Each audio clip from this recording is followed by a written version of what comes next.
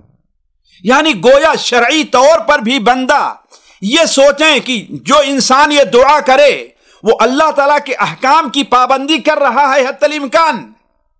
یہ بڑی اہم چیز ہے۔ سید الاستغفار کے اندر بھی اسی چیز کا اعتراف کرتا ہے بندہ کہ اے اللہ تبارک و تعالی، اللہم انی اللہم سید الاستغفار جو ہے انا للہ و انا الیہ راجعون ہے، اللہم انت ربی لا الہ الا انت خلقتنی وانا عبدک۔ دیکھیے، خلقتنی وانا عبدک وانا علی عہدک ووعدک ما استطعت۔ اے اللہ تبارک و تعالی، آپ نے جو عہد ہمیں دیا ہے شریعت کی پابندی کا، میں اس سے حتی الامکان جتنا ہو رہا ہے میں اس کا پابند ہوں۔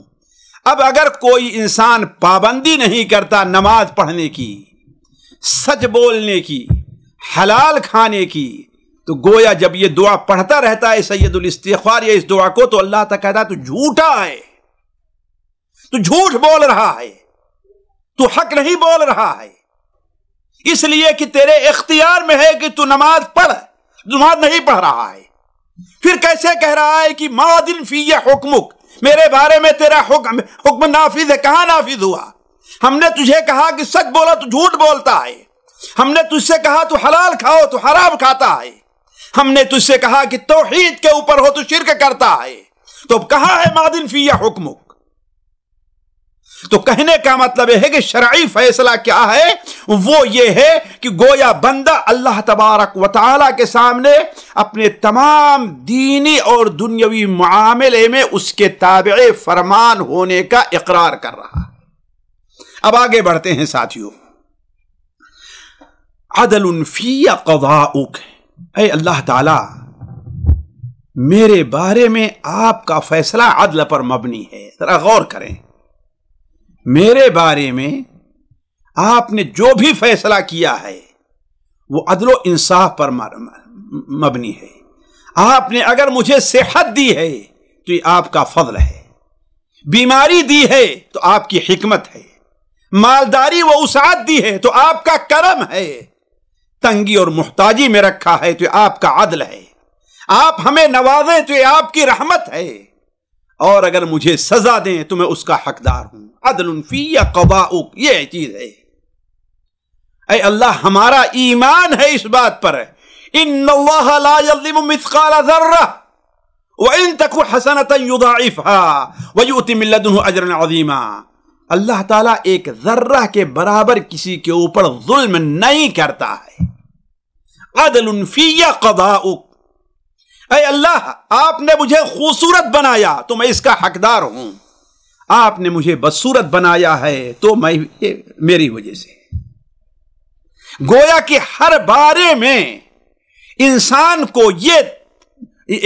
یہ اقرار کر رہا ہے کہ اس کے بارے میں اللہ تعالیٰ کا جو بھی فیصلہ ہے، وہ جو کہاں ماضٍ فی حکمک ہے نا، اسی کی تفسیر ہے کہ عدل فی قضاؤک، میرے بارے میں آپ کا فیصلہ حق پر ہے۔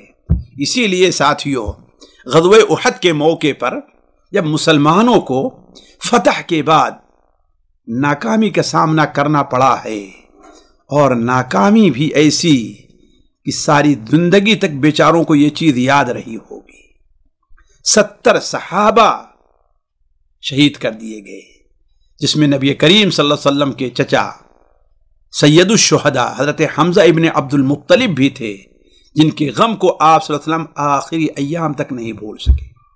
خود نبی کریم صلی اللہ علیہ وسلم کے دندان مبارک شہید ہوئے، آپ کے پیشانی، آپ کے ہونٹوں پر چوٹ لگی، یہ سارا کچھ رہا ہے جیسا کہ آپ لوگ جانتے ہیں۔ مسلمانوں کے سمجھ میں نہیں آ رہا تھا کہ آخر ہوا کیوں ایسا۔ قلتم ان ھذا، جیسا کہ سورہ آل عمران میں اللہ تعالیٰ فرماتا ہے قلتم ان ھذا، تم نے کہا کہ آخر یہ پیش آیا کیوں؟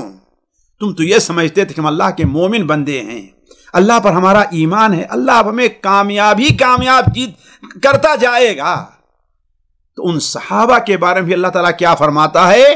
قُلْ هُوَ مِنْ عِنْدِ أَنفُسِكُمْ، آپ ان سے کہہ دیئے کہ یہ جو کچھ ہوا ہے یہ تمہاری وجہ سے خود ہوا ہے، حالانکہ ہم اور آپ نہیں سمجھ سکتے۔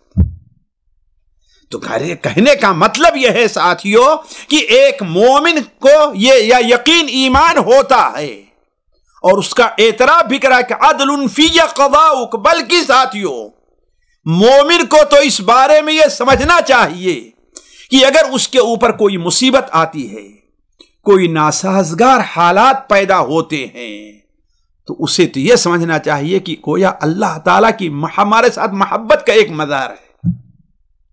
جس طریقے سے ایک باپ ہے، ایک ماں ہے، ایک مشفق استاد ہے، اپنے شاگرد کی کوتاہی پر اسے ڈنڈے مارتا ہے، لیکن یہ ڈنڈے جو مارنا ہے عین انصاف اور محبت کے اوپر مبنی ہے، ظلم پر مبنی نہیں۔ لیکن بچہ اپنی نادانی سے اس کو ظلم سمجھ رہا ہے۔ ایسے ہم اور آپ، اللہ تعالیٰ ہمارے بارے میں جو فیصلہ کر رہا ہے ہم اسے نادانی سے اس کو ہم سمجھ نہیں پاتے ہیں۔ مسند احمد کے اندر، صحیح ابن حبان میں، مستدرک حاکم میں ایک واقعہ مروی ہے۔ حضرت عبداللہ ابن مغفل ایک صحابی وہ بیان کرتے ہیں کہ اللہ کے رسول صلی اللہ علیہ وسلم زمانے میں مکے کے اندر یا مدینے میں کہیں پر ایک شخص، ایک مرد اور ایک عورت، زمانے جاہلیت میں ان کے اپنے غلط تعلقات تھے۔ ایک عورت بھی تھی جو زمانے جاہلیت میں اپنا جسم بیچا کرتی تھی، لیکن اللہ تعالیٰ نے اسے ہدایت دی، اللہ نے اسے توفیق دی اور یہ مرد بھی مسلمان ہوا۔ تو ایک دن دونوں تنہائی میں کہیں مل گئے۔ اب ظاہر بات ہے شیطان درمیان میں کود پڑا۔ حدیث میں ہے فَجَعَلَ يُلَاعِبُهَا حَتَّى بَسَطَ يَدَهُ إِلَيْهَا، یہ مرد جو ہے اسے لبھانے لگا، یہاں تک کہ اس نے اپنا ہاتھ اس کی طرف پھیلایا۔ تو عورت نے کیا کہا؟ ماں رک جاؤ، اب میں مسلمان ہو چکی ہوں، اللہ تبارک و تعالی شرک اور شرک کی خرابیوں کو ختم کر دیا ہے، جاہلیت کی باتیں اب ختم ہو چکی ہیں، اللہ اسلام لے کر کے آیا ہے، ہم اور آپ مسلمان ہیں، ہمارے آپ کے لیے اب یہ قطعاً مناسب نہیں ہے، ماں رک جا۔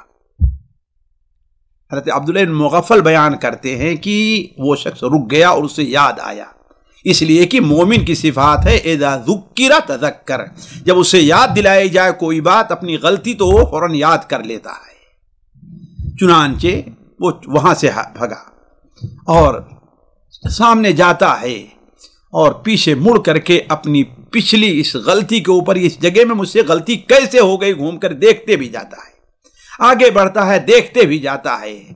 اچانک ہوا یہ کہ ایک دیوار سے ٹکرایا اور اس کا چہرہ زخمی ہو گیا، اور پھر سیدھے اللہ کے رسول صلی اللہ علیہ وسلم کے پاس آتا ہے کہ اے اللہ کے رسول صلی اللہ علیہ وسلم، ہم سے یہ غلطی ہو گئی، ہمیں پاک کیجیے۔ آپ صلی اللہ علیہ وسلم نے کیا بیان فرمایا؟ انت عبد اراد اللہ بک خیرا، اراد اللہ عز وجل بعبد، اراد اللہ بک خیرا۔ اس کے بعد آپ نے فرمایا اذا اراد اللہ بعبد خیرا عجل له عقوبۃ ذنبہ، جب اللہ تبارک و تعالی، آپ نے فرمایا تو ایسا انسان ہے، ایسا بندہ ہے کہ اللہ نے تیرے ساتھ خیر کا ارادہ کیا۔ ہم آپ اپنی اعتبار سے دیکھیں، اس بیچارے کا چہرہ زخمی ہو گیا، پتہ نہیں کہاں چوٹ لگی ہوگی، زندگی بھر داغ پڑ جائے گا۔ آج کے طریقے سے وہ جو بیوٹی پارلر وغیرہ ہوتے ہیں یا جراحت تجمیلیہ جو ہوا کرتی ہیں وہ چیزیں نہیں ہیں، آخر وہ تو زندگی بھر۔ لیکن آپ نے کیا بیان فرمایا؟ انت عبد اراد اللہ بک خیرا، تو ایسا بندہ ہے کہ اللہ نے تیرے ساتھ خیر کا ارادہ کیا۔ پھر آپ نے کیا بیان فرمایا؟ اذا اراد اللہ عز وجل بعبد خیرا عجل له عقوبۃ ذنبہ، جب اللہ تبارک و تعالی کسی بندے کے ساتھ خیر کا ارادہ رکھتا ہے تو اس کے گناہ کی سزا اسے دنیا میں جلدی دے دیتا ہے، اور اگر اللہ کسی کے ساتھ شر کا ارادہ رکھتا ہے تو اس کے گناہوں کو روکتا ہے، گناہ کرتا جاتا ہے، یہاں تک کہ قیامت کے دن وہ عیر پہاڑ کے برابر گناہ لے کر کے آیا کرتا ہے۔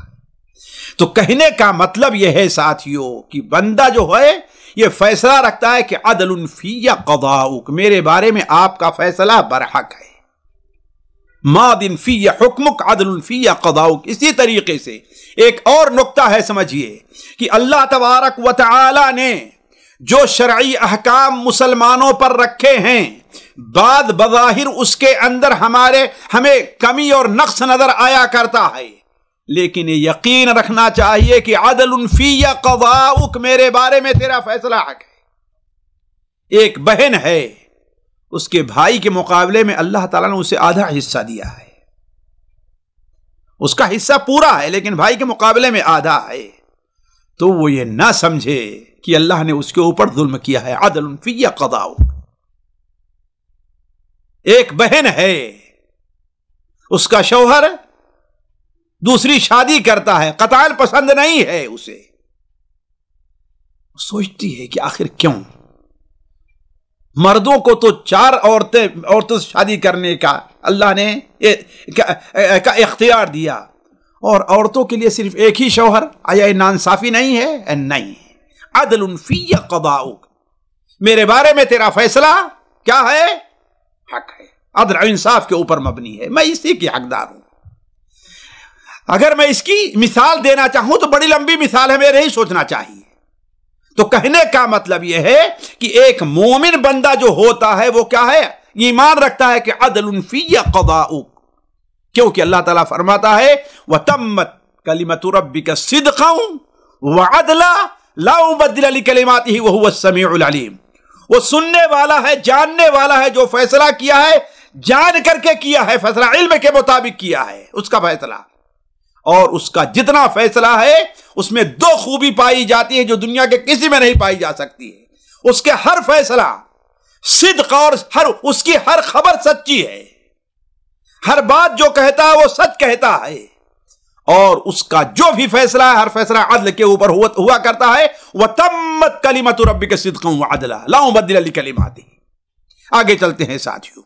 یہاں تک بندے نے اپنی عاجزی کا، اللہ تعالیٰ پر ایمان کا، تقدیر کے اوپر ایمان کا، اللہ کے سامنے مجبور محض ہونے کا پورا اعتراف کر لیا.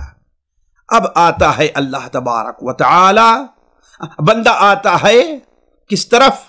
اللہ تبارک و تعالی کے رحم، کرم، اس کا اب واسطہ، اس کے ناموں کا وسیلہ، پیارے ناموں کا وسیلہ لیتا ہے.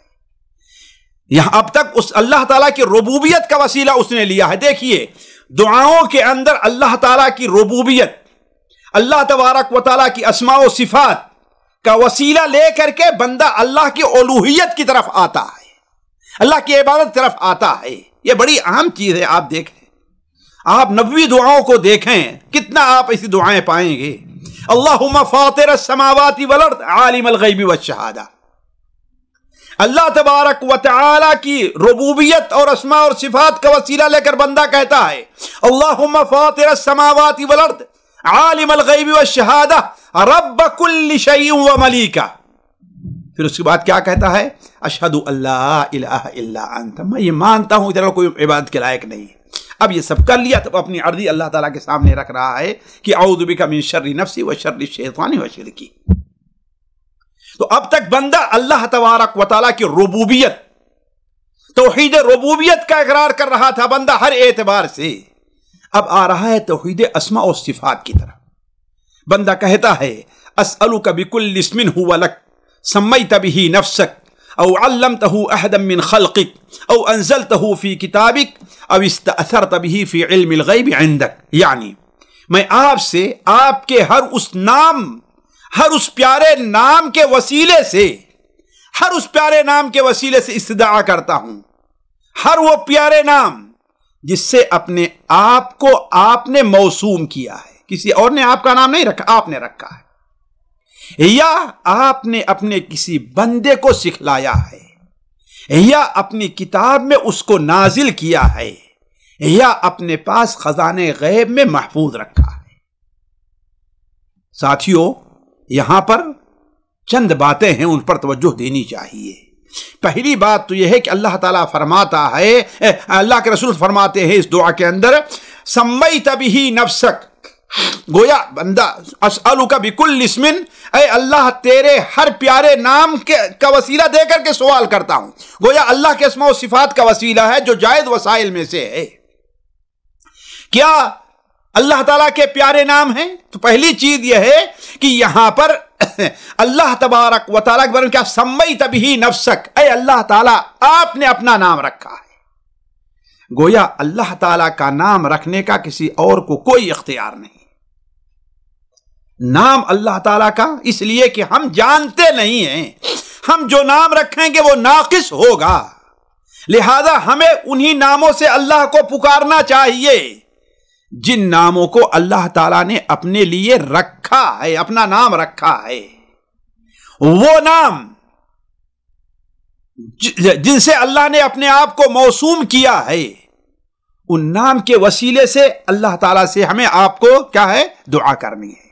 اس لیے کہ اللہ تعالیٰ کے ناموں کو بدلنا، اللہ تعالیٰ کے نام اپنی طرف سے متعین کرنا، یہ اللہ تبارک و تعالیٰ کے ناموں میں کجروی ہے، جس کے بارے میں اللہ تعالیٰ فرماتا ہے وَلِلَّهِ الْأَسْمَاءُ الْحُسْنَى فَادْعُوهُ بِهَا وَذَرُوا الَّذِينَ يُلْحِدُونَ فِي أَسْمَائِهِ سَيُجْزَوْنَ مَا كَانُوا يَعْمَلُونَ. اللہ کے پیارے پیارے نام ہیں، وہی نام لے کر کے اللہ تعالیٰ کو پکارو، انہی ناموں کا وسیلہ لو. وَذَرُوا الَّذِينَ يُلْحِدُونَ، اور جو اللہ تعالیٰ کے ناموں میں ٹیڑھاپن اور کجروی اختیار کرتے ہیں ان کو چھوڑ دو. ان قریب جو کچھ کر رہے ہیں ان کا بدلہ ہم ان کو دیں گے. تو اپنی طرف سے اللہ تعالیٰ کا کوئی نام رکھنا یہ چیز صحیح نہیں ہے. دوسری چیز یہاں فرمایا اللہ تعالیٰ نے کہ جن ناموں سے اللہ تعالیٰ نے جن ناموں سے اپنے آپ کو موسوم کیا ہے، وہ نام ساتھیوں 3 قسم کے حدیث میں بیان کیے گئے ہیں. پہلا وہ ہے کہ کسی آسمانی کتاب میں وہ نام آئے ہوئے ہیں، جیسے الرحمن ہے، الرحیم ہے، العلیم ہے، الغفور ہے. یہ تمام نام قرآن مجید کے اندر ہمیں اور آپ کو ملتے ہیں.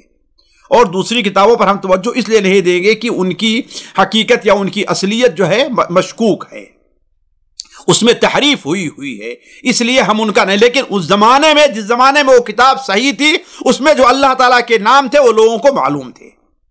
تو کہنے کا مطلب یہ ہے کہ وہ نام اللہ نے بتایا ہے. دوسری بات یہ ہے کسی بندے کو اللہ تعالیٰ نے بتلا دیا ہے، یعنی کسی فرشتے کو یا کسی نبی کو اس کا علم دیا ہے اللہ تعالیٰ نے. تو گویا نبی بھی اللہ تعالیٰ کا نام اپنی طرف سے نہیں رکھتا ہے، اللہ نے اسے بتلایا ہے. اور علمتہ احدا من خلقک، آپ نے اپنے کسی بندے کو وہ نام سکھایا ہے. جیسے حدیثوں کے اندر بہت سے نام ملتے جو قرآن مجید میں نہیں، جیسے الشافی ہے، الحنان ہے، المنان ہے، الحی، الستیر ہے. یہ ایسے نام ہیں. الطیب ہے. ایسے نام ہیں جو قرآن مجید کے اندر نہیں، البتہ صحیح حدیثوں میں پائے جا رہے ہیں. ان اللہ حی ستیر یا ستیر علی اختلاف الروایات.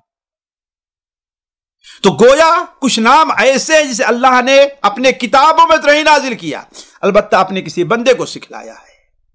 تیسری قسم یہ ہے کہ اللہ نے ان ناموں کا علم اپنے کسی بندے کو نہیں دیا ہے، اپنے پاس خزانے غیب میں رکھا ہے، کسی کو نہیں دیا، کسی کو وہ نام معلوم نہیں ہیں.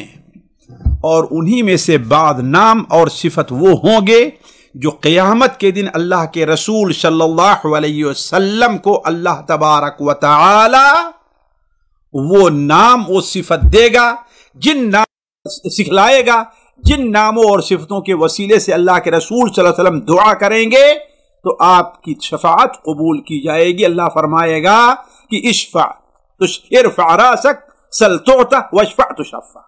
جیسا کہ صحیح حدیث میں ہے، آپ صلی اللہ علیہ وسلم نے ارشاد فرمایا کہ فانطلق فآتی تحت العرش، میں جاؤں گا جب لوگ مجھ سے مطالبہ کریں گے، اور عرش کے نیچے پہنچ کر کے فأقع ساجدا لربی عز وجل، میں اپنے رب کے لیے سجدے میں فوراً گر جاؤں گا. ثم يفتح الله علی من محامدہ وحسن الثناء علیہ شیئا. اس وقت اللہ تعالیٰ اپنے حمد و ثنا کے ایسے میرے اوپر کلمات کا القاء کر دے گا کہ ہم سے پہلے کسی کو اللہ تعالیٰ نے وہ نام بتائے نہیں ہیں، وہ حمد کے صیغے بتائے نہیں ہیں. تو کہنے کا مطلب کہ اس حدیث میں اللہ تبارک و تعالیٰ کے 3 قسم کے ناموں کا ذکر آیا ہے. وہ جو اللہ نے اپنے کتاب میں نازل کیا ہے، وہ نام جو اللہ نے اپنے کسی بندے کو بتلا دیا ہے، یا وہ نام جو اللہ تبارک و تعالیٰ نے اپنے پاس محفوظ رکھا ہے. اس سے معلوم ہوتا ہے کہ اللہ تبارک و تعالیٰ کے صرف 99 نام نہیں ہیں، 99 نام نہیں ہے، بلکہ اس سے بھی زیادہ اللہ تعالیٰ کے نام ہیں. اس لیے یہ کہنا کہ اللہ کے 99 نام جو صحیح بخاری میں ہے وہ ہیں جو جن کی یہ اہمیت ہے کہ جو شخص ان کا احصا کر لے گا، ان کو سمجھ لے گا، ان کے مطابق عمل کرے گا، ان کو یاد کرے گا، اللہ تعالیٰ اسے جنت میں داخل کرے گا. لیکن یہ معنی نہیں کہ اس کے علاوہ جو ہے اور نام نہیں. جیسے میرے پاس 1000 درہم ہیں، میں اسے اللہ تعالیٰ کے راستے میں خرچ کے لیے رکھا ہوں، تو اس کا یہ مطلب نہیں بس 1000 ہی درہم نہیں، اور بھی ہیں، لیکن خرچ کے لیے یہی چیز ہے. چوتھی چیز ساتھیوں اس سے کہ اللہ تعالیٰ کے ناموں کے وسیلے سے دعا کرنے کی فضیلت بھی اس سے ثابت ہو رہی ہے. ذرا دیکھیں، اسألک بکل اسم هو لک سمیت به نفسک او انزلته فی کتابک او علمته احدا من خلقک او استأثرت به فی علم الغیب عندک. اگر ان ناموں کا وسیلہ لینے کوئی اہمیت نہ ہوتی تو اس عظیم دعا میں نہ لیا. صرف یہی نہیں کہ جو نام معلوم ہیں، وہ نام بھی جو معلوم نہیں ہے، ہر نام کا وسیلہ ہے. جانتے ہیں کہ اللہ تعالیٰ کی دعا کی قبولیت کا ایک سبب یہ بھی ہے کہ بندہ اللہ تبارک و تعالیٰ کے پیارے پیارے ناموں کا وسیلہ لیا جائے. جیسا کہ قرآن و حدیث کے اندر بہت سی دعائیں ایسی ملے گی. وَقُلْ رَبِّ اغْفِرْ وَارْحَمْ وَأَنْتَ خَيْرُ الرَّاحِمِينَ. اللہ تعالیٰ سکھا رہا ہے اپنے نبی کو، کہیے رب اغفر وارحم، اے اللہ تو بخش دے اور رحم فرما. کیوں؟ وَأَنْتَ خَيْرُ الرَّاحِمِينَ، تو ہی ہے جو بہترین رحم کرنے والا. اسی طریقے سے حضرت عیسیٰ ابن مریم علیہ السلام کی زبانی قرآن مجید میں ہے کہ وَرْزُقْنَا وَأَنْتَ خَيْرُ الرَّازِقِينَ، اے اللہ تعالیٰ ہمیں رزق دے، تو بہتر روزی دینے والا ہے. اللہم انی ظلمت نفسی ظلما کثیرا. حضرت ابو بکر کو دعا آپ نے سکھائی تھی، صحیح بخاری اور مسلم میں ہے. اللہم انی ظلمت نفسی ظلما کثیرا ولا یغفر الذنوب الا انت فاغفر لی مغفرۃ من عندک وارحمنی انک انت الغفور الرحیم. اے اللہ تو معاف کرنے والا، رحم کرنے والا ہے، لہذا مجھے بخش دے، میرے اوپر رحم فرما. تو اس قسم کی بہت سی دعائیں ہیں جس کے اندر اللہ تبارک و تعالیٰ کے پیارے پیارے ناموں کا وسیلہ لیا گیا ہے. وقت بہت ہو گیا، اب آگے چلتے ہیں. جب ساتھیوں بندے نے اللہ تعالیٰ کی ربوبیت کا اقرار کر لیا، اللہ کے سامنے اپنی عاجزی کا کمال سپردگی کا اقرار کر لیا، اللہ تعالیٰ کی گویا توحید ربوبیت کا وسیلہ لے لیا، اللہ کے توحید اسماء و صفات کا وسیلہ لے لیا، تو اب آ رہا ہے عبادت کی طرف، یعنی دعا کر رہا ہے. وہ دعا کیا کر رہا ہے؟ ان تجعل القرآن ربیع قلبی، ان تجعل القرآن ربیع قلبی ونور صدری وجلاء حزنی وذہاب غمی. اے اللہ تعالیٰ، میں آپ سے استدعا کرتا ہوں ان تمام چیزوں کا وسیلہ لے کر کے کہ قرآن کریم کو میرے دل کی بہار بنا دے، میرے دل کو نور کرنے والا قرآن کو بنا دے. وجلاء حزنی، اے اللہ تعالی قرآن کی برکت سے میری فکروں کو میرے ہموم کو دور کر دے، اور اس کی برکت سے میرے غم رخصت ہو جائے، میرے اوپر کوئی غم نہ رہ جائے. ساتھیوں، یہ ہے وہ استدعا جو اس دعا کے اندر ایک مجبور اور عاجز بندے نے اپنے رب قدیر سے کی. قرآن کریم کو میرے دل کی بہار بنا دے. ساتھیوں ذرا غور کریں، کیا بنایا؟ بہار بنا دے. بہار کیا چیز ہے؟ آپ جانتے ہیں موسم بہار کو کیوں کہا گیا ہے؟ علماء کہتے ہیں کہ اس کے اندر بہت بڑی حکمت ہے. مثال کے طور پر جس طرح موسم بہار سے انسان خوش ہوتا ہے، جس طرح موسم بہار سے انسان مانوس ہوتا ہے، جس طرح موسم بہار سے انسان کو خیر کی امید ہوتی ہے کہ اب پھول نکلیں گے، سبزے اگیں گے، اب جو ہے پھل پیدا ہوں گے، اب گلے آئیں گے، انسان خیر کی امید رکھتا ہے، جس طرح موسم بہار سے انسان خوش اور مستفید ہوتا ہے، اسی طرح قرآن سے اسے خوشی حاصل ہو. اسے پڑھنے میں، اس میں تدبر کرنے میں، اس سے عبرت حاصل کرنے کا اسے حوصلہ پیدا ہو۔ قرآن کی تلاوت بندے کے لیے سکون قلب اور اطمینان دل کا سبب بنے، غم و فکر کی تاریکی کو قرآن دور کرنے اور غم و تاریکی کو روشن کرنے کا سبب بن جائے، جیسا کہ اللہ تعالیٰ وَنُنَزِّلُ مِنَ الْقُرْآنِ مَا هُوَ شِفَاءٌ وَرَحْمَةٌ، ہم قرآن سے وہ چیز نازل کرتے ہیں جو قرآن شفا دینے والا ہے اور رحم کرنے والا ہے۔ اسی طرح اے رب میری فکروں کو، جو چیز مجھے ستائے ہوئے ہے، جس فکر کے اندر ہم پڑے ہیں، اس قرآن کی برکت سے دور کر دے۔ میرا غم جو ہے اے اللہ تعالیٰ اسے ہٹا دے یہاں پر۔ کیوں؟ اس لیے کہ قرآن سے میری الجھنیں دور ہو جائیں گی اور میرے بیماریوں کا علاج ہو جائے گا، اس لیے کہ اللہ تعالیٰ نے قرآن مجید کو دلوں کے اطمینان کا سبب بنایا ہے۔ الا بذکر الذین آمنوا تطمئن قلوبہم بذکر اللہ، الا بذکر اللہ تطمئن القلوب۔ تو ساتھیوں، کہنے کا مطلب یہ ہے کہ یہ ایک دعا ہے جو اللہ کے رسول صلی اللہ علیہ وسلم نے ہمیں اور آپ کو سکھائی ہے کہ ہر آدمی جسے غم اور جسے فکر لاحق ہو وہ اس دعا کو پڑھے، جس کی مختصر سی شرح میں آپ کے سامنے ہم نے کی ہے۔ اب یہاں پر چلتے چلتے چند فوائد پر میں اشارہ کرتے چلوں۔ پہلا فائدہ یہ ہے کہ دعا سے مصائب اور پریشانیاں دور ہوتی، ہمیں اس کا یقین رکھنا چاہیے۔ جیسا کہ ساتھیوں یہ بات تجربے میں بھی ہے، لیکن شرط یہ ہے کہ بندہ دعا کے آداب کو مد نظر رکھے۔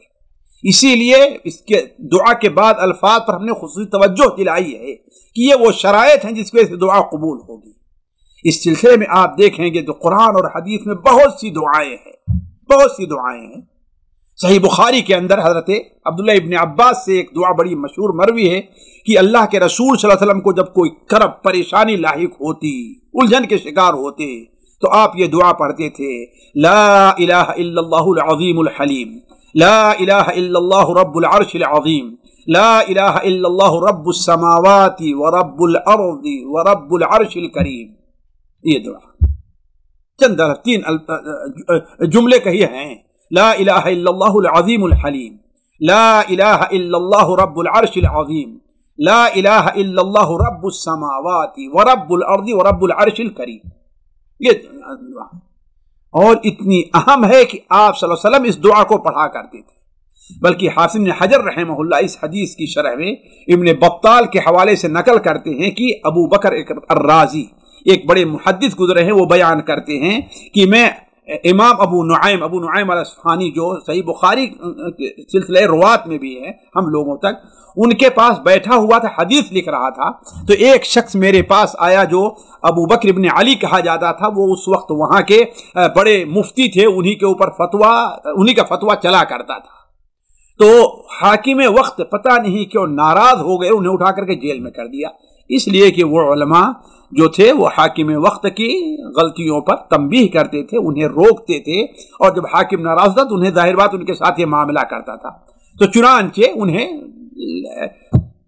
جیل میں ڈال دیا۔ تو وہ بیان کرتے ہیں، کون؟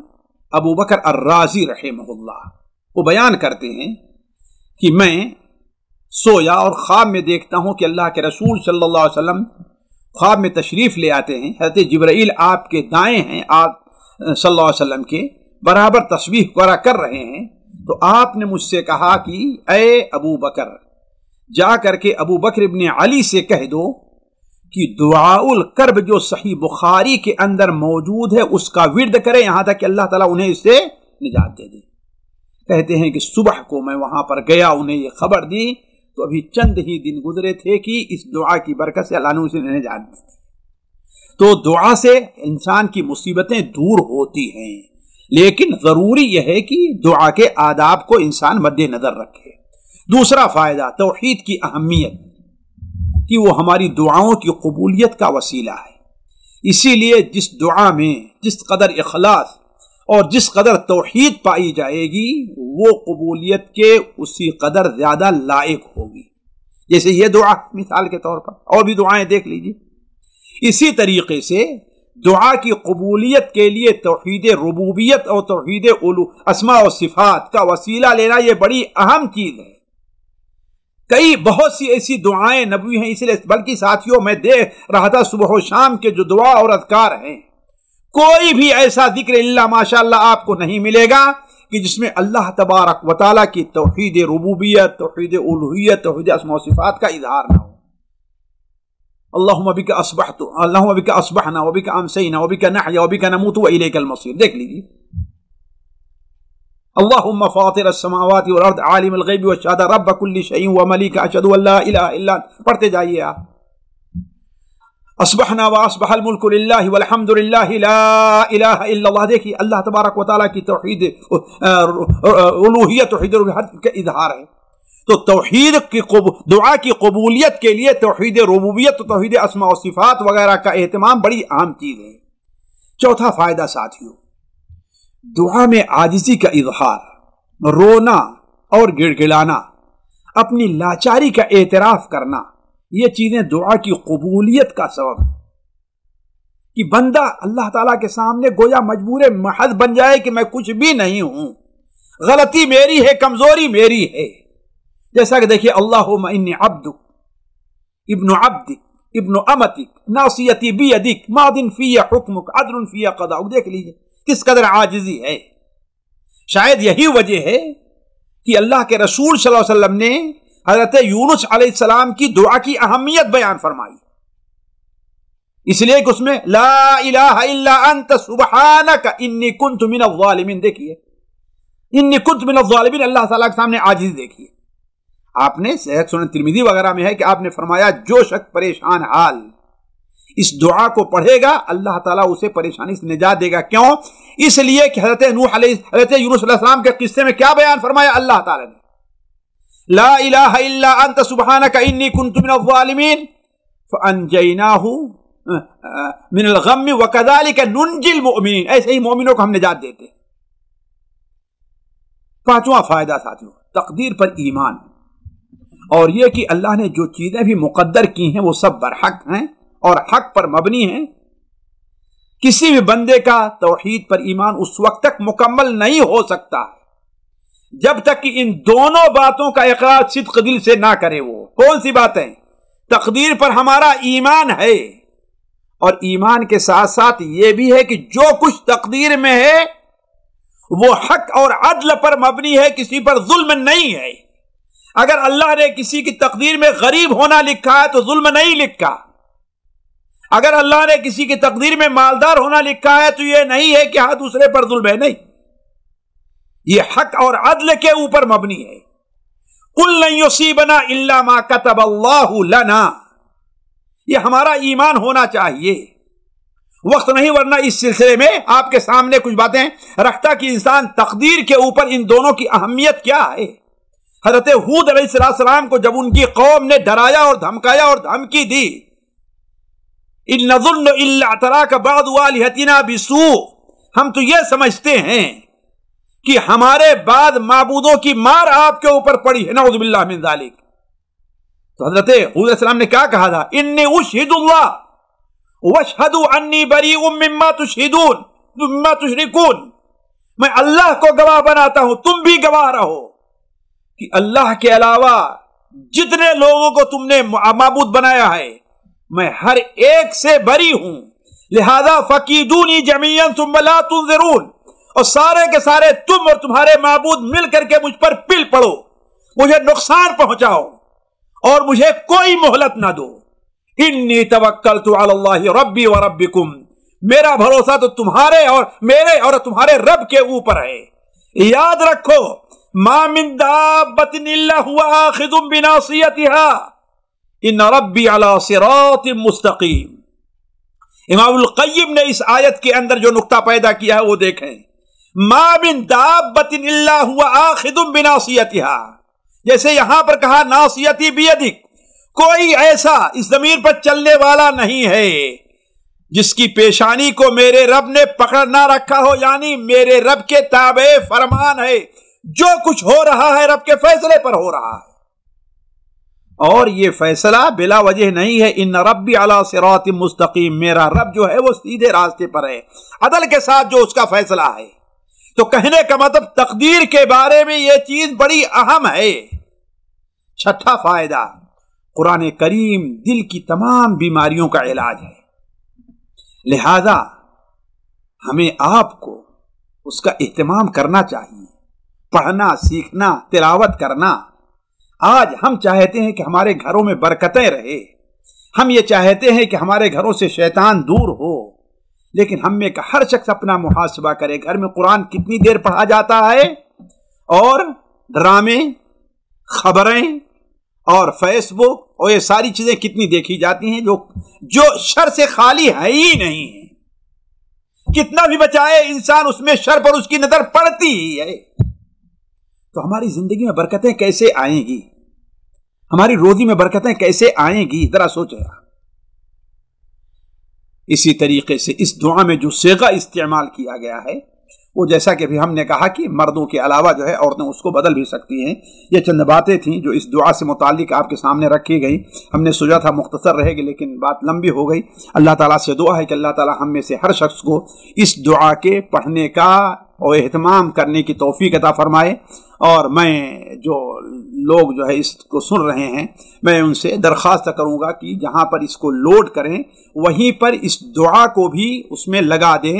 اللہم انی عبدک ابن عبدک ابن امتک ناصیتی بیدک ماض فی حکمک عدل فی قضاؤک اللہم انی اسألک بکل اسم لک بكل اسم هو لك سميت به نفسك أو علمته أحدا من خلقك أو أنزلته في كتابك أو استأثرت به في علم الغيب عندك أن تجعل القرآن ربيع قلبي ونور صدري وجلاء حزني وذهاب همي. تو اللہ تعالیٰ اس کے ہم اور غم کو دور کر دے گا. والسلام علیکم ورحمۃ اللہ وبرکاتہ. سامعین کرام، ہمارے علمی اور عوامی دروس اور سوال و جواب کی مجلسوں سے آپ خود بھی مستفید ہوں اور اپنے دوست و احباب کے ساتھ بھی شیئر کریں. عین ممکن ہے کہ آپ کے شیئر سے کسی کی اصلاح اور آپ کے لیے صدقہ جاریہ بن جائے. واٹس ایپ پر اسلامک میسج حاصل کرنے کے لیے نمبر نوٹ فرمائیں: یعقوب عزیز 00966 5089 59707. واٹس ایپ سوال و جواب گروپ میں ایڈ ہونے کے لیے نمبر نوٹ فرمائیں: عبدالسلام عمری 00966 502627 622. نمبر بھیجتے ہوئے نام اور پتہ ضرور لکھیں. اسی طرح ہمارے یوٹیوب چینل اسلامی دعویٰ کو ضرور سبسکرائب کریں تاکہ ہماری ہر نئی اور اہم ویڈیو کی اطلاع آپ کو فوری حاصل ہو جائے. تمام دروس، مقالات اور سوال و جواب سیریز کے لیے ہماری مشہور ویب سائٹ www.islamidawah.com کا مشاہدہ کرتے رہیں. السلام علیکم ورحمۃ اللہ وبرکاتہ.